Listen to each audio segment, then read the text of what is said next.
ജീവിതത്തിൽ ചില സമയങ്ങളിൽ നമുക്ക് നഷ്ടബോധം തോന്നുന്ന നിമിഷങ്ങളുണ്ട്.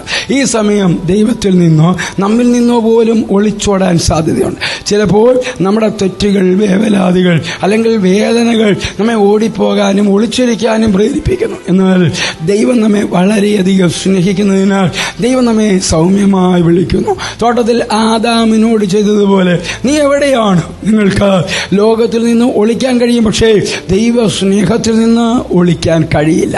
ദൈവം കോപിക്കുകയോ നമ്മെ ശിക്ഷിക്കാൻ ശ്രമിക്കുകയോ ചെയ്യുന്നില്ല. കർത്താവ് നമ്മെ സമീപിക്കാനും സഹായിക്കാനും വീണ്ടും അടുപ്പിക്കാനും ആഗ്രഹിക്കുന്നു. ദൈവത്തിന്റെ ചോദ്യം നിൽക്കുന്ന സ്ഥലത്തെക്കുറിച്ചല്ല, മറിച്ച് നമ്മുടെ ഹൃദയത്തിന്റെ അവസ്ഥയെക്കുറിച്ചാണ്. ദൈവം ചോദിക്കുന്നത് നീ എവിടെയാണ്? കാരണം ദൈവം നമ്മുടെ നിലയും നമ്മുടെ വികാരവും ശ്രദ്ധിക്കുന്നു. നാം ദൈവത്തിൽ നിന്ന് അകലെയായിരിക്കുമ്പോൾ ജീവിത ശൂന്യതയും തണുപ്പും അനുഭവപ്പെടുന്നു. എന്നാൽ ദൈവ സാന്നിധ്യത്തോട് അടുക്കുമ്പോൾ ഊഷ്മളതയും പ്രത്യാശയും ലക്ഷ്യവും നൽകുന്നു. ദൈവസ്നേഹം നിങ്ങൾ എവിടെയാണോ അവിടെ നിങ്ങളെ കണ്ടുമുട്ടുന്നു. പക്ഷേ അത് ഒരിക്കലും നിങ്ങളെ അവിടെ ഉപേക്ഷിക്കുന്നില്ല.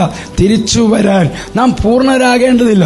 ദൈവം എല്ലാ ബലഹീനതകളും എല്ലാ വേദനകളും എല്ലാ ഭയങ്ങളും കാണുന്നു. എന്നിട്ട് പറയുന്നു, എൻ്റെ അടുക്കൽ വരൂ.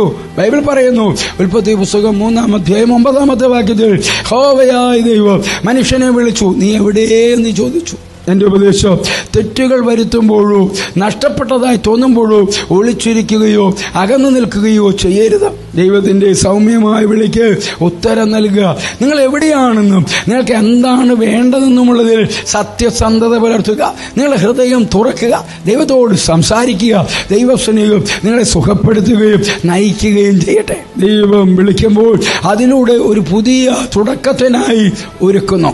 മറഞ്ഞിരിക്കുന്നിടത്ത് നിന്ന് പുറത്തു കടന്ന് ഇതാ ഞാൻ എന്ന് പറയുക. ക്രിസ്തുയേശുവിലൂടെ നിത്യതയ്ക്ക് ഉതകുന്ന ഒരു നല്ല ദിവസം ആശംസിക്കുന്നു.